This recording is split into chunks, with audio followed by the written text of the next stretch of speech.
Une conférence de presse sur la bonne compréhension du point d'achèvement de l'initiative PPTE, pays pauvres très endettés, obtenue récemment par la Côte d'Ivoire, a eu lieu hier au ministère de l'Économie et des Finances. Elle a été co-animée par le ministre de l'Économie et des Finances, le directeur des opérations de la Banque mondiale, le représentant résident du FMI et celui de la BAD.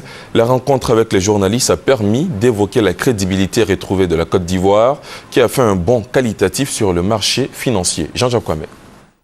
6 396 milliards de francs CFA, c'est le stock de la dette de la Côte d'Ivoire à la date du 30 juin 2012. Mais depuis l'atteinte du point d'achèvement de l'initiative Pays pauvres très endettés PPTE par la Côte d'Ivoire, le 26 juin dernier, 4 090 milliards ont été annulés par la Banque mondiale, le Fonds monétaire international et les créanciers de Paris.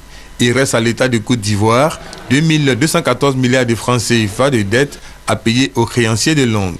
Ces chiffres ont été communiqués ce mardi par le ministre de l'Économie et des Finances.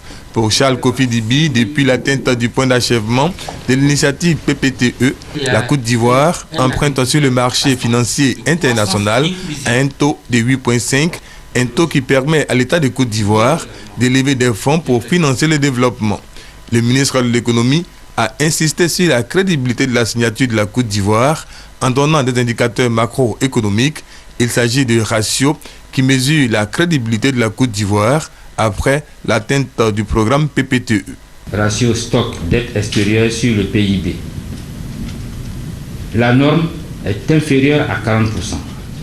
Avant le point d'achèvement, la Côte d'Ivoire était à 67%. Après le point d'achèvement, nous sommes à 18%. Le deuxième ratio, nous avons le ratio stock dette extérieure sur l'ensemble de nos recettes, qu'elles soient fiscalité de porte ou intérieure, l'ensemble de nos recettes.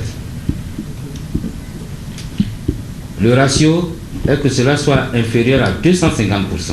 Avant le point d'achèvement, nous étions à 351%. Après le point d'achèvement, nous sommes à 97%. Voilà le critère pertinent.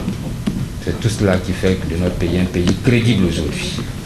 Cette embellie économique qui est due à l'atteinte du PPTE par la Côte d'Ivoire a été également soulignée par les représentants résidents du FMI, de la Banque africaine de développement BAD et le directeur des opérations de la Banque mondiale. Pour eux, la Côte d'Ivoire doit continuer les réformes, entre autres, au niveau de la filière café-cacao, la bonne gouvernance et l'environnement des affaires. Et les partenaires au développement se disent prêts à accompagner la Côte d'Ivoire.